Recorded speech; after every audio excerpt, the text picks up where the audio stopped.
All right, here's a quick look at the big pyramid.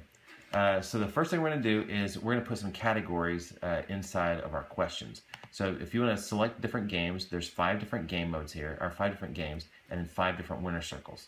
So we're just going to pick one of those and it'll put up here. Now to edit those, just click on the edit button right here and select whichever round you want to go to. So we'll go to the game 1, and you can just select and type in whatever you want. So you'll put your category here and subjects down here.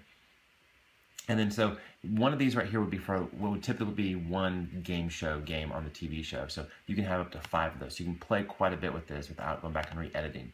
The trick here is make sure you hit save when you're all done or you'll lose it. So that's the games, and the winner circles are a little bit different where they're just the categories, and then you'll give them the clues to guess the category. So we'll go back to edit 1, we'll hit save, and then we'll go back to play, and now we're back in the play mode. So now these are all blank. We'll just, if we want to pick a game, we'll just go to round 1. And now we've got all those loaded in. Now put them up on the big screen. We just have the on-off screen right here. We can turn that on, and there it goes. And you can, there's a little reset button here. So if you are editing, you can just click there and click on the reset button. And it'll put the triangles up on the big pyramid. You're ready to play the game. Now you can also, there's an off button here, so you can turn the lights on and off on the game show. Now what's interesting about this game, when we put it up there, we can use this on-off button, like in most of our games, to put the game on the screen. But what's different about this game is we actually have 3 different screens.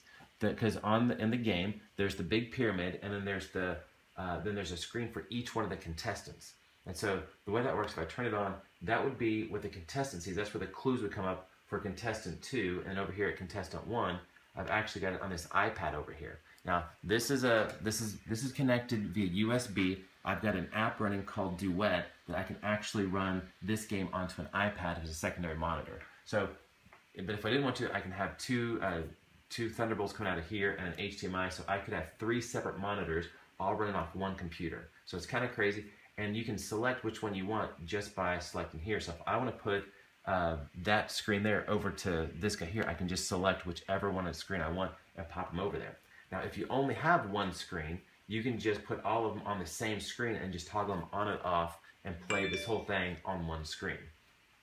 When you're ready to start a game, just click on like game 1, and you'll see the boxes will animate over, and you'll have your selections there. When you click on one of these, it'll put the answers down here, but it doesn't roll over there until you hit start. And when you hit start, we'll determine which screen that it goes to. So if I say we go, oh, we want to do math problems, then team 1 selects math problems, then I hit start here, and now it's going to go out to this screen here, and you can see that one's different and this one's blank over here. So they're all 3 doing different things. If now the way that this screen works here is you can see that they're on the first question. If they get that correct, then the light goes out. If we want to skip it, then it stays gray, and if it's wrong, then it gets an X. So if they're all correct, it'll come back to one of these, but it won't go back to the X. That means it's the end. When time's up, then you'll see it's keeping score here, so you can see the score on the screen here, but it's also up on the big screen up there as well. So then you just repeat the process.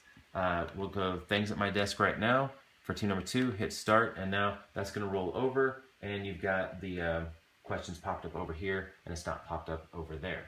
So if you were doing this on a single screen, what I could do is I could just select screen 3, which is this one here, on all of them. So if I put screen 3 there, and screen 3 here. Now if I just turn this off, then now screen 2 is there and this one's here. So you could just toggle this on and off to switch between these screens, and then toggle that off again, toggle back on. Great timing. Toggle back on to get this one. So that's how you can work all of this with a single screen, by just turning on the different screen selectors. So that's how the game works. We've got a full run through of how it works down below. If you have any questions, let us know. Thanks.